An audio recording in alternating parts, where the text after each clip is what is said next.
buenas tardes. Les damos la más cordial bienvenida a una nueva actividad de la Facultad de Ingeniería y Ciencias de la Universidad Adolfo Ibáñez. Hoy nos convoca nuestro curso en Gestión Estratégica de Compras, Proveedores y Contratos, que parte en octubre de 2024, para esta masterclass titulada Dominando la Gestión Integral de Compras, Estrategias, Proveedores y Contratos. Te invitamos a conocer cómo aplicar gestión estratégica en compras a partir de categorización de materiales y servicios, manejar el ciclo de proveedores y administrar contratos mitigando los riesgos asociados. Las consultas que pueden ir surgiendo durante la presentación, les pedimos que las dejen en la sección preguntas y respuestas de la plataforma Zoom, lo encuentran en el menú inferior, o lo hacen llegar a través directo, ¿cierto?, del chat de esta sesión. Sin más preámbulos, quiero dejar con ustedes a Rodrigo Chell, director de LR Consultora, especialista en gestión estratégica de compras y director académico de nuestro curso. Rodrigo, muy buenas tardes, bienvenido. Hola Wilfredo, muy buenas tardes, muchísimas gracias. Muy buenas tardes a todos, a todas que están aquí presentes y muchas gracias también por asistir. Es bien rico poder estar con gente interesada también en el tema de compras, así que vamos a hablar de lugares comunes. Voy a compartir en pantalla inmediatamente.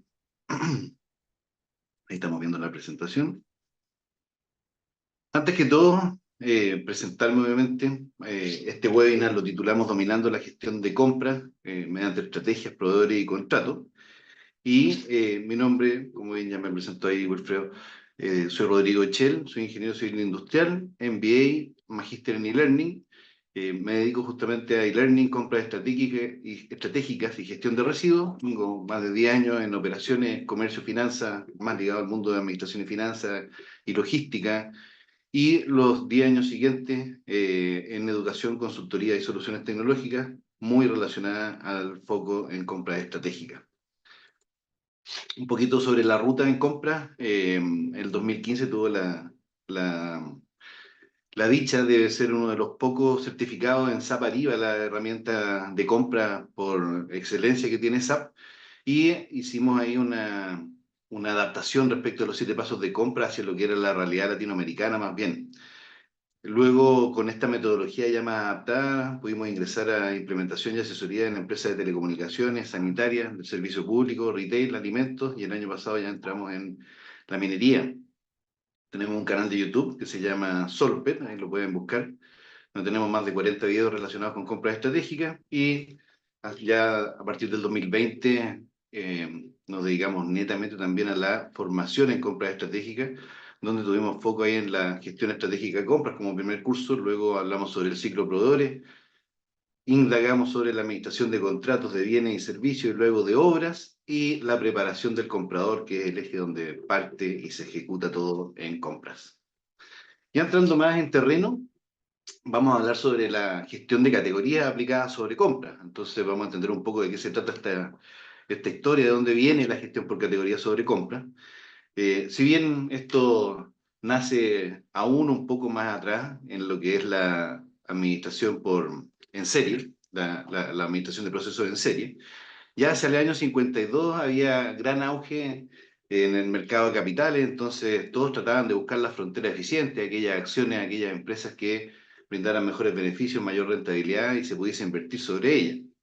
Entonces la curva de aquellas empresas que lograban tener grados de excelencia se reflejaba a través de un gráfico como este, que mostraba la frontera eficiente hacia donde había que apuntar en las inversiones en el mercado de capitales.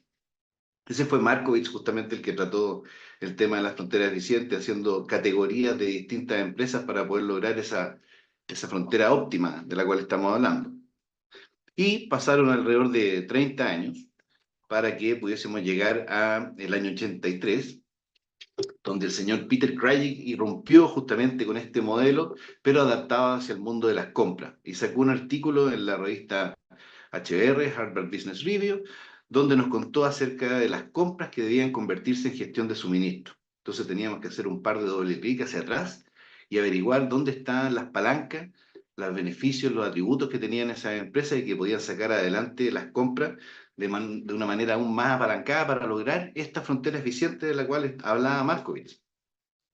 Pues bien, eso vino a cambiar todo. La verdad que antes de eso no se hacía mucha gestión sobre las compras propiamente, sino más bien sobre el gasto, y se habla, hablemos del año 80, por lo tanto estaban los baby boomers recién saliendo y se estaba hablando de recién de poner al cliente en el centro y no hacía el producto como venía en los años 70. Entonces, esto también mutó un poco más y ya hacia los años 90 no hablamos solamente de los egresos en compras, sino también de lo que significaban las ventas. Entonces el señor Harris irrumpió ahí para hacer la aplicación de la gestión por categorías en todo lo que significaba el trade marketing. Pero nuestro foco va a estar sobre lo que dice el señor Krajicek. La gestión de las compras, perdón, deben convertirse en gestión de suministro. Este es un artículo que ustedes pueden encontrar en internet, tiene unas 4 o 5 páginas, si mal no recuerdo, y la verdad es que ahí está la génesis de todo, en lo que es este departamento. Bueno, ¿en qué consisten los 7 pasos de compra? Y es bueno recordarlo un poco para que entendamos que al final hay ciertos pasos que se tienen que cumplir de todas maneras. En primer lugar está la necesidad, el requerimiento. ¿Ya? Suele suceder que la solicitud de pedido, la SOLPER, como le solemos llamar, no viene con las características suficientes, por lo tanto tenemos ahí un tira y encoge justamente con entre usuarios, los materiales o servicios que estamos invocando y los proveedores acorde que nos podrían acompañar en este ejercicio de compra. Por lo tanto, la creación de datos maestros es clave. ¿Ya? Y no solamente tener bien especificado el SKU y su descripción, sino también las categorías a las cuales pertenecen, porque al final vamos a hacer gestión sobre esas categorías, sobre esas agrupaciones comunes. Recordemos que nuestras bases de datos de materiales y servicios seguramente van a ser muy amplias en cuanto a la diversidad de los SKU que manejamos, y es por eso que debemos agruparlas sobre características comunes, por eso la gestión por categoría es la clave para poder aplicar aquí una metodología de excelencia operacional. Lo que viene a continuación es el análisis del contexto en el que nos encontramos, tanto del mercado, el análisis interno y poder hacer una suerte de evaluación y selección respecto a los atributos que tenemos que considerar al salir a comprar. Por lo tanto, nuestros factores que van a interceder en cada una de nuestras categorías de compra son los que tenemos que tener claros. No sobre todas las categorías que maneja la empresa, porque podemos manejar un montón de categorías. En general, lo que hemos visto en experiencia, las empresas manejan alrededor de 40 categorías, entre 28 y 40 categorías promedio. ¿Ya? Pero las categorías clave, aquellas que nos explican el 80%, suelen ser entre 8 o 12 categorías, no más que eso. Por lo tanto, y cuando nos ponemos un poco más quisquillosos, llegamos a 20 ya porque nos gusta poder tener bien especificados los productos y servicios con los cuales trabajamos. Por lo tanto, en ese sentido, son categorías finitas las cuales debemos abordar en cuanto a las variables sensibles que tenemos que manejar. ¿Ya? Y una vez que tenemos estos atributos, los cuales nos debemos fijar cada vez que salimos a comprar, es donde hacemos un aterrizaje hacia aquello que se va a transformar en un acuerdo contractual. Por lo tanto, ya estamos estableciendo algún grado de vínculo con la administración de contratos propiamente. Lo que viene a continuación tiene que ver con la ejecución. Hay un momento en el cual todavía no recibo el servicio, pero ya comprometí el producto que llegara a mis dependencias. Por lo tanto, hay un seguimiento y una recepción conforme tanto de la mercadería o del servicio en cuestión que estemos trabajando. Y se finaliza con una recomendación, una iteración, una retroalimentación, donde hablamos ya de evaluación de proveedores, gestión sobre los mismos para ver si repetimos el servicio en sí. Entonces, estos pasos de alguna manera nos van a ir acompañando siempre. Siempre que hagamos un proceso de compra, vamos a tener que pasar por todos estos 7 pasos, tarde o temprano, algunos un poco más aglutinados que otros, pero los vamos a repetir. Y después vienen los apellidos que nosotros les damos a las compras, todavía sin pasar por gestión por categorías propiamente, sino más bien por la naturaleza con la cual nosotros salimos a comprar. Y es ahí donde estas compras reciben los nombres de acuerdo a las urgencias o tal vez los dolores que nos han hecho sentir en el pasado, y les ponemos compras únicas, urgentes, o compras de spot, compras directas, compras de stock, de acuerdo a lo que, como les decía, nos ha provocado más de algún dolor de cabeza en nuestra experiencia. Bueno, entonces el primer paso para poder aplicar gestión por categoría es justamente categorizar. Y acá vemos un ejemplo de lo que es la norma UNSPSC, que es la norma de las Naciones Unidas para la caracterización o categorización de materiales y servicios. Casi 50.000 productos que están listados. Existen versiones libres y las más actualizadas que contienen más productos y actualización justamente de sus categorías que tienen algún grado de pago. No tanto, 80, $100 por la base completa, pero de todas maneras se incurre en algún grado de pago y hay versiones, como les decía, un poco más anteriores, 2018, que están en forma gratuita y en distintos idiomas también. Entonces ahí vemos un ejemplo que tiene 4 niveles de profundidad donde está el segmento, la familia, la clase, el producto, todas son agrupaciones y subagrupaciones a su vez, y nos dan ciertas bondades, justamente ciertos beneficios, el poder contar con una norma que ancle estos productos, porque así todo el ecosistema o el entorno en el cual nos desenvolvemos habla el mismo lenguaje. Eh, Podemos además aplicar niveles de agrupación para poder hacer nuestro análisis, entonces podemos hacer análisis a distintos grados de implicancia en cuanto a las estrategias o decisiones que tomemos con la agrupación o la categoría que estemos analizando, y podemos hacer también una opción transversal y progresiva respecto, como les decía, del entorno, cosa que nuestros proveedores hablen el mismo idioma, nuestros clientes tal vez hablen el mismo idioma, y eso hace más fácil también que se haga que la cadena logística, tanto de la necesidad nuestra como la de satisfacción a nuestros clientes, se vea plena a cabalidad. De la categorización, nosotros tenemos que ponderar cuánto nos cuesta salir a comprar, es decir, el eje X, y cuánto incide esa compra en nuestro negocio, o sea, cuánto impacto genera en nuestro negocio, el eje Y. Y con esta ponderación entre ambas dificultades, o sea, el impacto en el negocio y la dificultad de salir a comprar, es que obtenemos la matriz de Krajicek, la famosa matriz del señor Peter Krajicek, que justamente combina estas dos implicancias, que significa el impacto que va a generar la compra hacia adentro de la organización y la dificultad que tengo de ir a buscar ese producto fuera de la organización. Entonces, de esta ponderación que yo hago respecto de mis categorías es que obtengo cuadrantes. Y estos cuadrantes van a determinar las estrategias de compra. Dependiendo de donde yo me encuentre, por ejemplo, si estoy ante me es fácil salir a comprar productos y además generan poco impacto para mi negocio, estoy en el cuadrante más cercano al cero.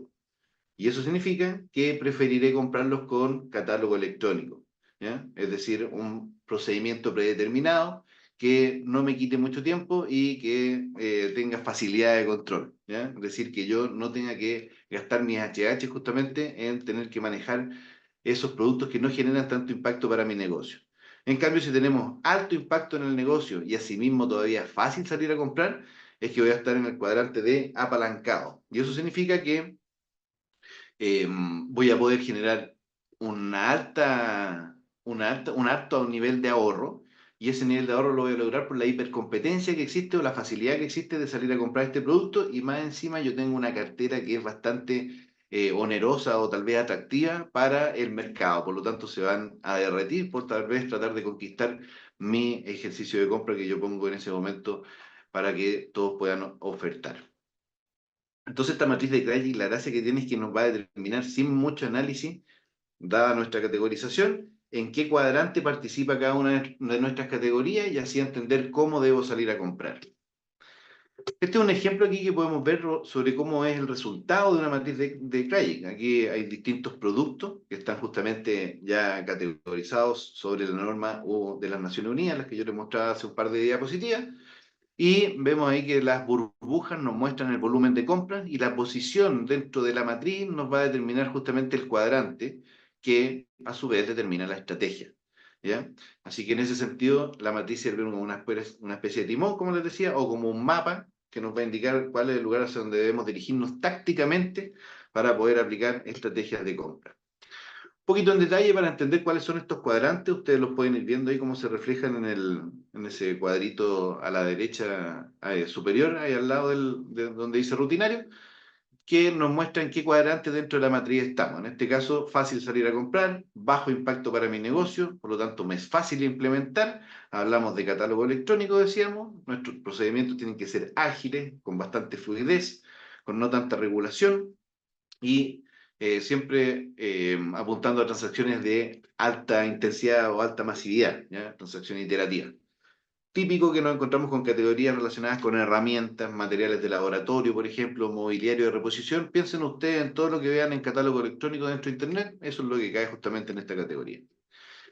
Cuadrante cuello de botella.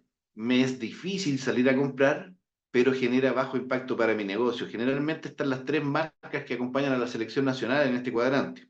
Que haya un gran impulso del corazón, de los productos relacionados con el corazón, entonces todo lo que sea abarrotes, seguros, los que produzcan confiabilidad, lealtad, todos esos valores que habitualmente despiertan estas marcas, son los que se encuentran en este cuadrante, ¿ya? Generalmente. ¿Ya? En este caso, lo que nosotros buscamos procedimentalmente es poder resolver los problemas. ¿Ya? Se hace un trabajo en mejora conjunta, es decir, se hace una licitación de no tan corta duración. ¿Ya? Es decir, pedimos varios atributos que nos van a dificultar un poco el proceso de compra, pero lo hago una sola vez para mantener ese contrato o ese formato de compra a través de ese contrato durante por lo menos un par de años. ¿Ya? Es decir, hago un proceso intenso, pero lo mantengo en el tiempo, cosa que no me vuelva a molestar, sino hasta un periodo de renegociación. ¿Qué es típico que caiga en este cuadrante? Los celulares del personal, los seguros del personal, en algunos casos los arriendos, cuando trabajamos arriendo en locales de street, por ejemplo. Por lo tanto, ahí tenemos una denominación ya de cómo tenemos que trabajar estas marcas que de alguna manera sabemos que son un mal necesario porque tenemos que operar con ellas, pero no condicionan el core del negocio. Girando, llegamos al cuadrante donde es difícil salir a comprar y genera alto impacto para el negocio. Este es el cuadrante clave o cuadrante estratégico, productos clave, productos estratégicos. ¿Ya? Los productos que están acá en realidad no tienen una receta de compra porque son el core de mi negocio y yo de alguna manera tengo que tratar de hacer gestión sobre cada uno de ellos en específico. Es el cuadrante donde tenemos que encontrarnos con los proveedores, fortalecer esta cadena, trabajar la alianza. Aquí hace alto impacto la innovación, el desarrollo, inversión en nuevas tecnologías, ¿ya? Desarrollo conjunto y general con nuestros proveedores y solemos encontrarnos aquí con todo aquello que tenga apellido estratégico dentro de la organización cuando salimos a comprar. Es decir, la asesoría, nuestra imagen corporativa, los insumos, como aparece ahí. Y el cuadrante que nos deleita a quienes trabajamos en compras, que es el cuadrante donde es fácil salir a comprar y de alto impacto en el negocio. Es decir, podemos lucirnos dentro de la organización debido a que podemos obtener generalmente buenos ahorros, alto impacto en cuanto a los resultados de nuestro ejercicio de compra, debido a la naturaleza justamente del cuadrante, donde me es fácil salir a comprar y yo tengo una cartera que es sabrosa para el mercado. Es usual aquí encontrarnos con categorías como la imprenta, la impresión, el arriendo de vehículos, ahí siempre hacer la salvedad sobre con o sin chofer, cuando le metemos recursos humanos, suele suceder que eso se transforma levemente en estratégico dependiendo de la injerencia del recurso humano, por lo tanto, ahí ojo con lo que a simple vista de repente puede parecer apalancado puro, fácil de salir a comprar, pero necesita de la intervención de ciertos recursos complementarios, como es el caso del capital humano. ¿Ya? También está el arriendo maquinaria en este cuadrante, los servicios de vigilancia suelen estar acá, incluso ahora se están poniendo un poquito más catálogo electrónico, pero de todas maneras sigue habiendo hartas empresas donde nosotros tenemos atributos por los cuales nos queremos diferenciar o queremos que resguarden aún más nuestras instalaciones en el caso de los servicios de vigilancia. El catering también se encuentra en este cuadrante, tenemos hartos chefs, hartos independientes o particulares también que pueden brindar estos servicios de alimentación de repente específicos. Y las estrategias que normalmente se aplican dentro de las empresas tampoco son muchas, no es que vayamos a tener subasta inversa, subasta en reversa contra el tiempo, contra precio objetivo, o que vayamos a tener ejercicios de licitación de diversa naturaleza, ¿ya? En general son ejercicios finitos porque de alguna manera la organización también necesita poder controlarlos y poder aplicarlos de manera auditable. ¿Ya? Entonces, en ese sentido, tampoco es que vayamos a tener una infinidad de ejercicios, aún así cuando la tecnología cada vez nos permite aprovechar aún más estas oportunidades. ¿Ya? Desde el punto de vista de la implementación, puede haber un poco más de dificultad desde el punto de vista de lo que nos puede arrojar la academia, lo que habría que hacer. La verdad es que nos puede arrojar más que estas opciones que estoy poniendo acá en pantalla. Todos los procesos en general parten con una solicitud de pedido, pero de ellos los tres de arriba tienen de alguna manera un asunto de resolución más expedita, dado que en el caso de la no compra, estoy llamándolo de forma doméstica, ¿sí? Es cuando nos enfrentamos, por ejemplo, al pago de cuentas. Entonces, no es que exista un proceso de cotización ni tampoco negociación con nadie, llega una factura, se arma una solicitud de pedido prácticamente porque el sistema así lo exige, y luego se genera la orden de compra para poder pagarla de una sola vez. ¿Ya? Lo mismo ocurre prácticamente con la compra directa, la única diferencia es que existe la intervención de un proveedor y con ese proveedor yo suelo conversar un poco más para poder confirmar el precio, o cuál es la oferta que tiene sobre la mesa en ese momento. El catálogo electrónico que venimos mencionando, también tiene un procedimiento que en la práctica suele consolidarse a través de una persona que es un filtro y que admite lo que se está pidiendo, lo que se está requiriendo y hace una orden de compra consolidada por todo lo que la empresa o los colaboradores de la empresa necesitan periódicamente. Entonces, en ese sentido, tenemos un procedimiento que es más bien recurrente, intensivo puede ser, pero genera bajo impacto en el negocio habitualmente. Sin embargo, las que están abajo, que son la cotización y la licitación, donde la cotización es prácticamente la reina de las estrategias de compras, debido a su alta intensidad, y es que continuamente estamos usando cotización. Esto es algo que suele también suceder, que ocurre fuera del ERP, con control prácticamente en el Outlook, si es que pudiésemos llamarlo como control, o en el gestor de correo electrónico más bien. La cotización parte justamente con un requerimiento de solicitud de pedido, luego hay un procedimiento donde yo selecciono a los proveedores y espero sus ofertas, los invoco para que me entreguen sus ofertas de acuerdo a las condiciones que yo les requiero, y con esas condiciones yo armo un cuadro de decisión, un cuadro de adjudicación que me permite generar la orden de compra. Ese cuadro de decisión puede ser compartido o no, pero con eso yo guardo el respaldo de que estoy tomando al menos una decisión concienzuda y suelo solicitar al menos 3 cotizaciones para hacer una buena comparación, lo cual en la práctica tampoco necesariamente se cumple. Muchas veces terminamos con la cotización solamente que logramos obtener, y en algunos casos tenemos que andar buscando nosotros los proveedores para que nos entreguen sus ofertas, ¿ya? Todo dependiendo obviamente del giro. Y en el caso de las licitaciones, es una cotización un poquito más intensa, tiene algunos pasos más, se solicitan otros antecedentes, se responden consultas, se hace una visita en terreno, por ejemplo. Las cotizaciones del proveedor igualmente se arman en este cuadro de adjudicación, seguramente hay una evaluación un poquito más concienzuda, con intervención de otros departamentos, de otras áreas, y terminamos con la generación de la orden de compra igualmente. Si queremos generar indicadores a partir de lo que nosotros hemos hablado, más allá de entregarle una receta de indicadores, tenemos que fijarnos en qué es lo que queremos medir. Y en ese sentido, siempre nos van a interesar las categorías significativas, tenerlas bien caracterizadas. ¿A quién le compro? ¿Qué es lo que estoy comprando? ¿Y quién es el departamento que más pide? ¿Ya? Las compras significativas, las que sean complejas, las que necesitan de un procedimiento debido a que sus variables de análisis son sensibles, o las compras con componentes. ¿Ya? También tenemos que verificar un poco cómo estamos manejando los cuadrantes, es decir, si estamos comprando de acuerdo a cómo la matriz nos indica, si no, debiese haber algún error de procedimiento interno que nosotros estamos mal aplicando, no le estamos sacando el mejor provecho a la categoría. ¿Ya? Por lo tanto, es bueno siempre hacer una comparación y además ver si están bajo contrato. Hicimos en algún momento un esfuerzo de negociación, por lo tanto nos interesa que esas compras que pasaron por un acuerdo contractual se cumplan. Para eso hicimos ese acuerdo. Y finalmente está la carga de trabajo de nuestros colaboradores. ¿Ya? ¿Cuáles son los pasos, por ejemplo, para emitir un documento tributario electrónico, el tiempo real que se demora una compra versus el proyectado, la cantidad de documentos tributarios electrónicos versus la cantidad de dinero que efectivamente manejamos, cuál es el ticket promedio de compra, etcétera?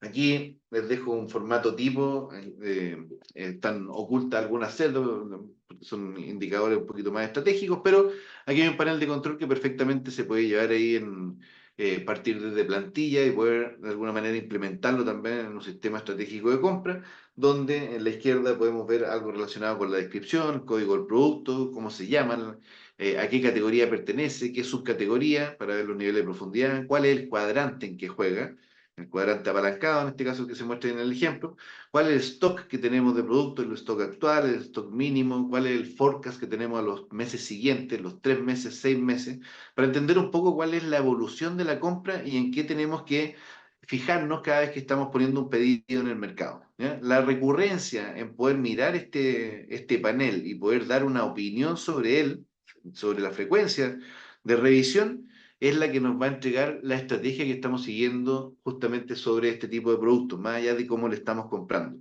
Aquí los números están un poco forzados, por eso pueden ver que el gráfico es perfectamente evolutivo. ¿Ya? Hay una distribución más o menos pareja en los proveedores, pero lo que nos interesa justamente ahí es que nos demos cuenta quién es el proveedor que reina, ¿ya? Si está bien distribuido o no la torta. Si nos interesa que un proveedor domine sobre el resto. Y en ese sentido, poder poner un comentario como aparece ahí abajo, el periodo de negociación se abre hasta tal fecha, Ojo tal vez con la subida de precios de este producto porque está en una temporalidad debido a crisis y que está tanto por ciento sobre el IPC además, ¿ya? Por decir ahí algún aspecto que nosotros queramos relevar. Otro indicador que nos interesa también es cómo funcionan las compras dentro. Aquí tengo distintos estados de compra, para un caso totalmente doméstico, tenemos distintos estados de compra donde el cambio de un estado a otro es el que se va midiendo para ver que los ejercicios de compra en el fondo no se demoren más allá de lo proyectado. ¿Ya? Y con eso también logramos apretar a los departamentos que son aquellos con que se quedan efectivamente con la responsabilidad donde, como departamento de compra, solemos dar muy malas respuestas, como por ejemplo que estamos en proceso de cotización, cuando en realidad estamos en proceso tal vez de validación, estamos esperando las evaluaciones de compra de quienes adjudican, o se está en proceso de emisión tal vez de la orden de compra y hay un problema contable y que no nos deja emitir, por decir algo, y no que necesariamente nuestra causa de por qué no hemos demorado tanto esté necesariamente en nuestro departamento, en nuestras manos. Hay un doble clic muy interesante que podemos hacer sobre la matriz de Krajek y la que nos explica justamente qué es lo que debemos hacer dependiendo de dónde estemos ubicados. Y ahí, como ustedes pueden ver en un tono un poquito más fantasmagórico, detrás de este enunciado de la matriz hay un ajedrez. Y ese es el ajedrez de A.T. Kearney, otro de los fundamentos de las compras estratégicas, que en este curso también lo vamos a abordar y vamos a ver cuáles son cada una de estas 60, o en qué casos más bien se aplican cada una de estas 64 estrategias que nos indican de acuerdo a la posición que tenemos en la matriz, cómo tenemos que comportarnos tanto en nuestro ejercicio de compra como con nuestros proveedores, con el desarrollo y gestión de proveedores. Dentro de los errores típicos que se cometen en compra, está el hecho de que los negociadores de compras no investigan los costos de sus proveedores antes de una negociación. Entonces aquí la pregunta es siempre, ¿ustedes como especialistas en compras saben cuáles son los márgenes de sus proveedores?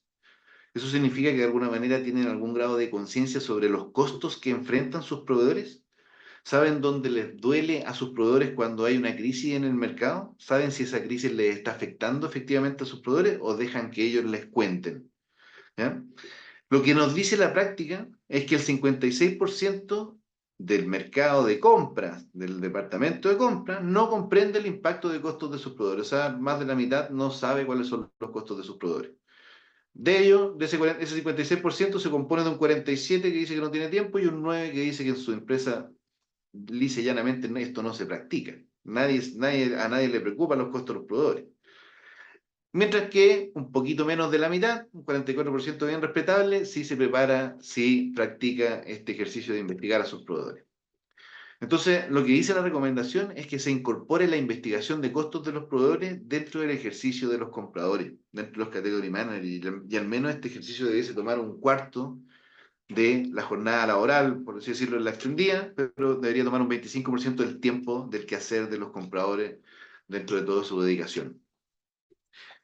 Cosas que tienen que fijarse, no son muchos conceptos tampoco, no es que tengamos que ver el detalle de los gastos o costos en los cuales incurren nuestros proveedores para entender cuál es su egreso y su margen, ¿ya? Sino más bien entender que hay ciertos gastos que son clave y que de alguna manera van a condicionar el costo del proveedor, como es el caso de la logística, el caso de la mano de obra o la compra de insumos. ¿Ya? Entonces, si nos damos un poco cuenta de cómo juegan estos porcentajes de estas grandes categorías dentro de nuestros proveedores, ya vamos a entender un poco también cómo es el negocio de ellos. ¿Ya? Y si entendemos el negocio de ellos, vamos a poder negociar mejor. Lo que estamos buscando aquí es obtener una ventaja, una luz que nos permita llegar a la compra mejor preparado y obtener ahorro, porque nuestro lema en compras es el ahorro. Si nos pasamos al ciclo de gestión de proveedores, nosotros tenemos una suerte de 5 más 1 en cuanto a la preparación. Lo primero que hacemos siempre cuando hablamos de proveedores es seleccionar. ¿Dónde podemos seleccionar aquellos proveedores que más nos interesan?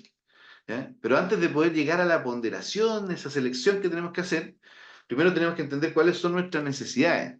¿Ya? ¿Cuántos proveedores tengo? ¿Por qué necesito más proveedores? Después armar una suerte de ficha del prospecto. ¿Qué necesito? Entonces, a partir de lo que yo necesito, entonces, ¿qué necesitaría pedirle al proveedor? ¿Qué nos interesa saber de él? ¿Ya? ¿Cuáles son las fuentes donde yo puedo encontrar proveedores? No solamente Internet, de hecho es la última. ¿Dónde tengo que ir a buscar proveedores? ¿Cuáles son mis fuentes confiables, con fundamento? ¿Por qué puedo confiar en ellos y no tanto en los de Internet propiamente, que suena un poquito lógico también? ¿Cuáles son las variables críticas por las cuales voy a ir a seleccionar a estos proveedores?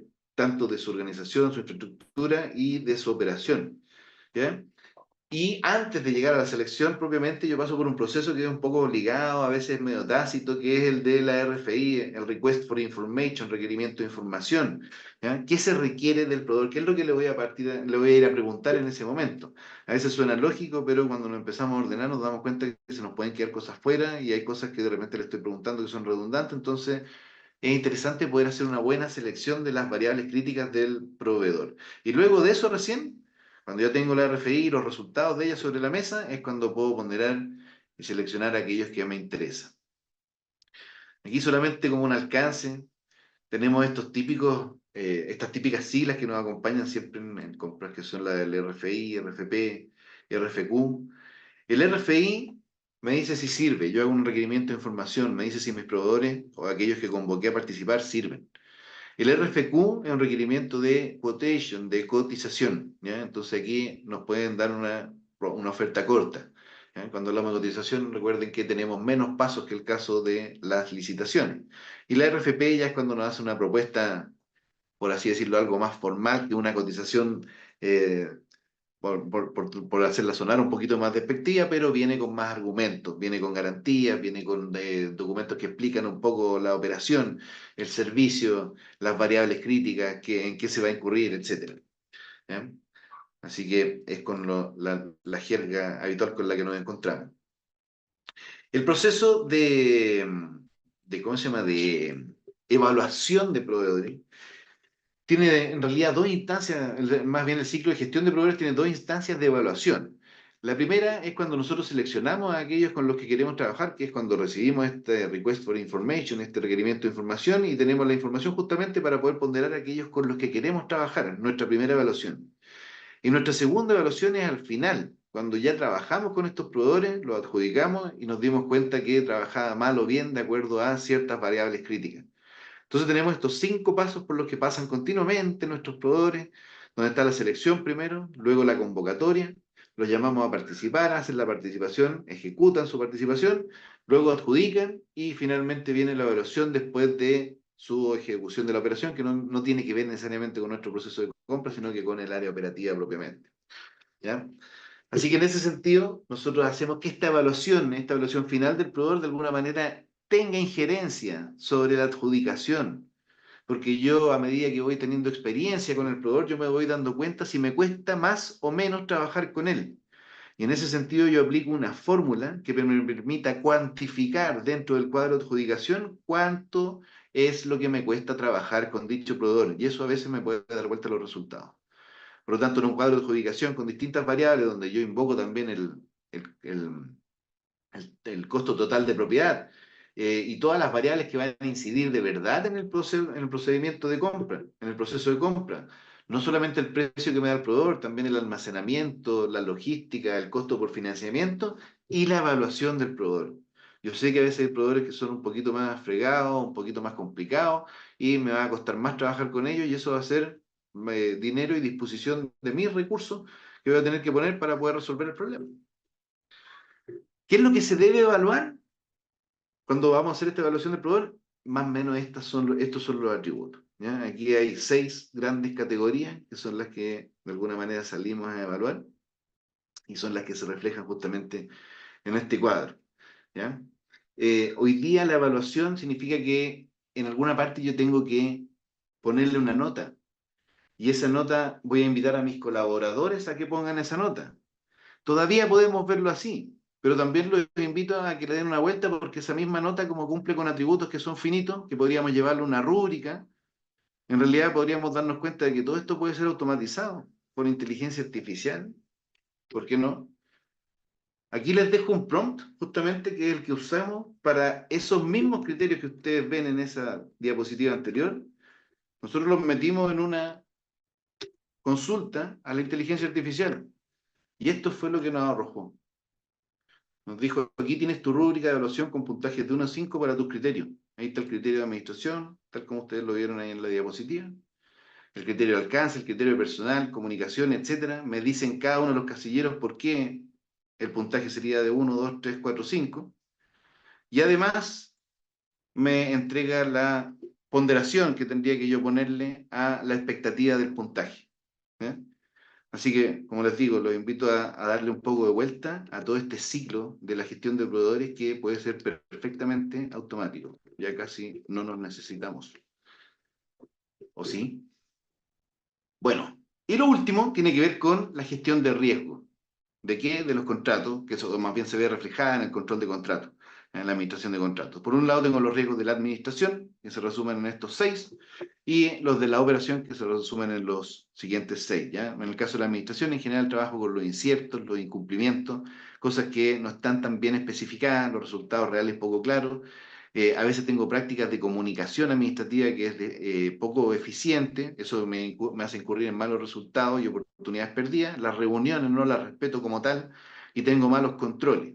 Asimismo, en el caso de la operación, tengo que controlar el término de las obras, el término de los trabajos propiamente cada vez que eso ocurre, factores económicos que pueden incidir sobre el contrato, factores técnicos que se han aplicado a la naturaleza del contrato que estamos hablando, los aspectos políticos, que es más bien contextual, pero que de alguna manera me da un marco de alcance operacional, el riesgo legal, algo que ha fluido últimamente, tenemos muchas leyes que tenemos que darnos cuenta, hace 10 años eran prácticamente ninguna, y hoy día ya tenemos que tener un grado de administración sobre estos aspectos legales. Asimismo, lo separamos también en el aspecto ambiental, donde de alguna manera, más allá de las definiciones que podamos tener, hay ciertos eventos que nos hacen de repente tener que anticipar cierres de operación o ceses de operación por razones que están fuera de nuestro alcance. ¿Ya? Y que hoy día de alguna manera también las estamos poniendo sobre la mesa como parte de la administración que tenemos que entender, sobre la cual tenemos que responsabilizar.